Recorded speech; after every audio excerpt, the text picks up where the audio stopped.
Sometimes it be hard to get over your ex. Shit, I had a few exes. I was like, damn, what I'm gonna do without you, baby? But listen, every time life goes on, honey. Every time life goes on. But it's like when you're so deep in and so financially and spiritually and just mentally invested in the person, it's like you can't even see past not being with the person, even if it ain't good. That's the crazy part. Even if it ain't good, it's like sometimes it just feels like we didn't came this far, baby. We locked in, even if it's not healthy. But listen, if it's time to get over that ex, baby, it's time.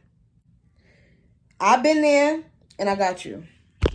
It's your girl, Meagyyn Rose here, and I'm back with another video. And as you can see by the title, today we're going to be talking about how to get over your ex, okay? If you're seeing this, this is your sign to leave your ex in 2023. I've been there. I've been stuck over somebody, over a few somebodies, to be honest. And life goes on every motherfucking time. But it's crazy because when you're waist deep in your feelings and, you know, your emotions and just the whole...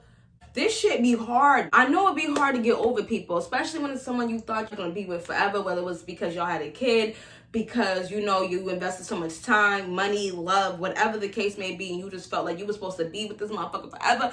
But everything is crumbling down. You just can't believe it. Believe it. Okay? Believe it. It's crazy because especially when you know the person ain't no good for you, or you may not even be any good for the person, baby. It could go either way. And it's just like, even if you know it's not right, the shit just ain't right, baby. The math ain't mathing about it. But it's like, you still be just so stuck. Like, it's so crazy. So, I most definitely been there. And I'm going to give you some of the things that helped me. And one thing you need to always remember, you done lived this life without this person once before. You can do it again. Okay? First, you have to go no contact. If you have kids or a business or any type of ties where you kind of have to communicate, keep it to a very minimal. Keep it strictly business about the kids, about the whatever. Keep it strict. Or if you can go straight up, no contact, do that. And when I mean no contact on social media, no contact on the phone, no contact on the goddamn, no contact, no nothing, no. Shut it down. I know it's going to be hard, especially when you feel your whole world damn near revolved around this person, but you have to do it. Do it. With you not being with this person anymore, you have to see and feel what it's like to be no contact with that person. So you, even if y'all in on good terms, still no contact. At least for a certain amount of time, to be able to see and feel what it's like to not be always dependent on that person, whether it's for conversation, whether it's for financial, whether it's for, you need to just do you, okay? No contact, or like I said, if you have any type of ties, very minimal and strictly business. Speaking of business, number 2, get you some business. If you ain't got shit to do but worry about this person and what they got going on and who they messing with and who they seeing and what they done did to you and how you feel about it and what this person said before and how that didn't make sense, you can't do that all day. You need to get you some business. You need to find some type of hobby. Even if you do got some business, listen, even if you work or whatever the case may be, you need to get you some more business. You need to get you some more business to the point that you don't even have time for all that trying to, like, it's over. It's nothing to try to figure out anymore. Nothing to make sense out of. It just didn't work. It just didn't work. Get you some business. Get you something that do work, baby. Get you something that's going to make you some bread. Get you something that's going to make you feel better, look better, do better. Get you some business. Because you cannot be sitting there. Do a hobby. Spend time with good friends. Don't keep just random company. You know what I'm saying? Like, spend some time with some good, wholesome people that nurture your mind. That's giving all the good vibes. You don't need any of that bullshit because it's not that deep. Don't go from your relationship that didn't work to your friendships that don't work, okay? Because that ain't gonna work. That ain't gonna work either. So get you some business. Get you some good business, some real business. You know, get you something to occupy your time. Number 3, focus on discovering yourself or rediscovering yourself.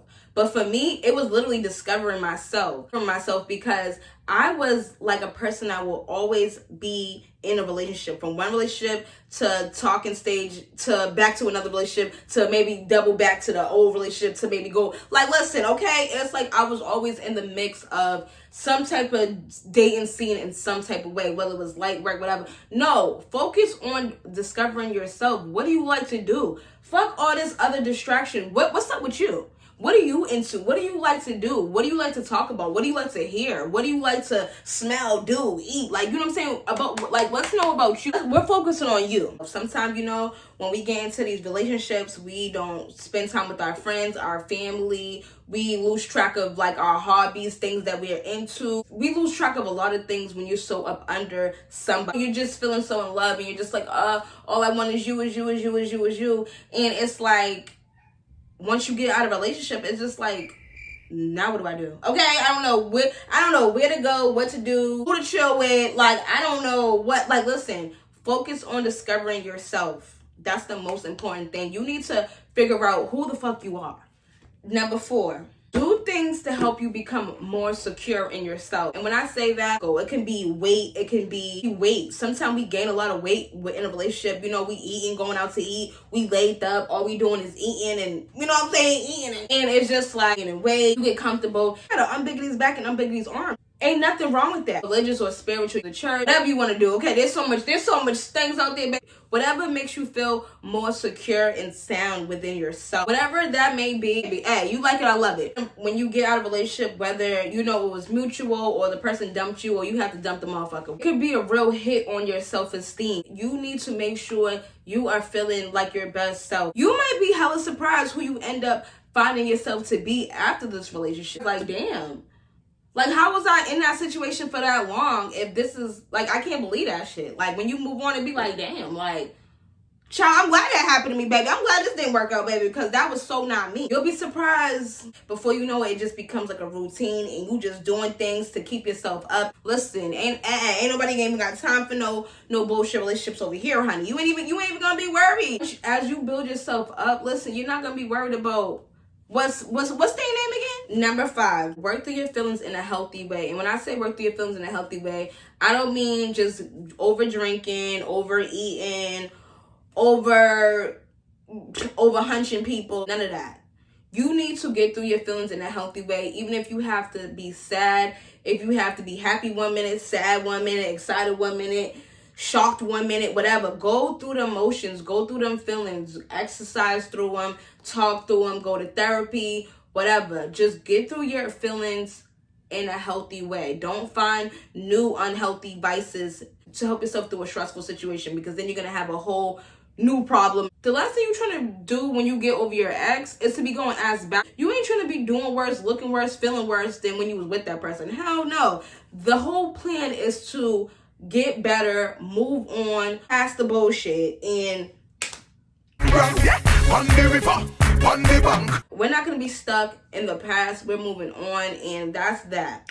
Those are the top 5 ways I can really just think of on the top of my head that really, really help me to keep myself going and moving and feeling better. And before you know it, it's like, I'm not worried about not near none of my exes, y'all. Not near none of them motherfuckers. They exes for a reason. Crazy when you so deep in the emotions and the feelings of it, and you just can't see yourself without that person. You just don't even know what the fuck to do next. It's like, that ain't cool. Just so codependent. It's so unhealthy. Even if you're in a relationship and you're not trying to get over someone, it's very unhealthy to be codependent on someone regardless. Like, we ain't even trying to do that regardless. Even if you good, codependency was never it. Let me know if y'all gonna try any of the tips. If you done tried some of these tips and they worked, if they helped you. Leave in the comments your experience. People's gonna be reading these because so many of us is trying to leave that person behind. Know in the comments if you have any more tips or things to say or any type of encouraging word.